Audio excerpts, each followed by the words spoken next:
ഇനി നമ്മൾ മലപ്പുറത്തേക്ക് വീണ്ടും പോകുന്നു. അവിടെ വള്ളിക്കുന്നിൽ മഞ്ഞപ്പിത്തം പടരുകയാണ്. അത്താണിക്കലിൽ 284 രോഗികൾ, വള്ളിക്കുന്ന് മണ്ഡലത്തിൽ 459 രോഗികളുമാണുള്ളത്.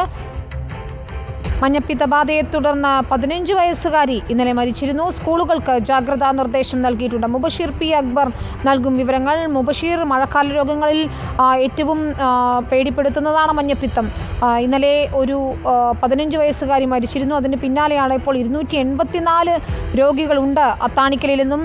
വള്ളിക്കുന്ന് മണ്ഡലത്തിൽ മാത്രം 459 രോഗികളുണ്ടെന്നുമുള്ള വിവരം വരുന്നത്. എന്താണ് ആരോഗ്യവകുപ്പ് ഇപ്പോൾ നൽകുന്ന വിവരങ്ങൾ?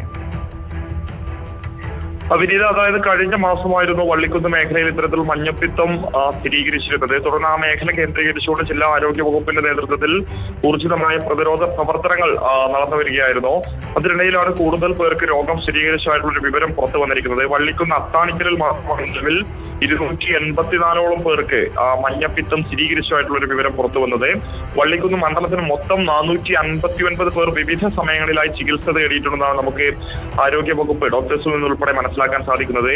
സംഭവത്തിൽ കഴിഞ്ഞ ദിവസം നമുക്കറിയാം, ഈ ഒരു ഭാഗത്ത് ചേലമ്പ്രയിൽ 15 വയസ്സുകാരി ഇന്നലെ രോഗം ബാധിച്ച് മരിച്ച സാഹചര്യം ഉൾപ്പെടെ ഉണ്ടായിരുന്നു. മഞ്ഞപ്പിത്തം പടരുന്ന സാഹചര്യത്തിൽ ഈ ഒരു പ്രദേശത്തെ സ്കൂളുകൾക്ക് ഉൾപ്പെടെ കൃത്യമായ ജാഗ്രതാ നിർദ്ദേശം നൽകിയിട്ടുണ്ട്. തദ്ദേശ സ്ഥാപനങ്ങളിലെ ജനപ്രതിനിധികൾക്കും ഉദ്യോഗസ്ഥർക്കും കൃത്യമായ ബോധവൽക്കരണം വീടുകൾ കയറി തന്നെ നടത്തണമെന്ന നിർദ്ദേശവും നൽകിയിട്ടുണ്ട്. എന്തായാലും മേഖലയിൽ ഇത് പടരുന്നൊരു സാഹചര്യത്തിൽ ജാഗ്രതാ നടപടികൾ ഊർജിതമാക്കാനും ജില്ലാ ആരോഗ്യ വകുപ്പ് തീരുമാനിച്ചിട്ടുണ്ട്. ശരി, മുബഷീർ വിവരങ്ങൾ നൽകുകയായിരുന്നു.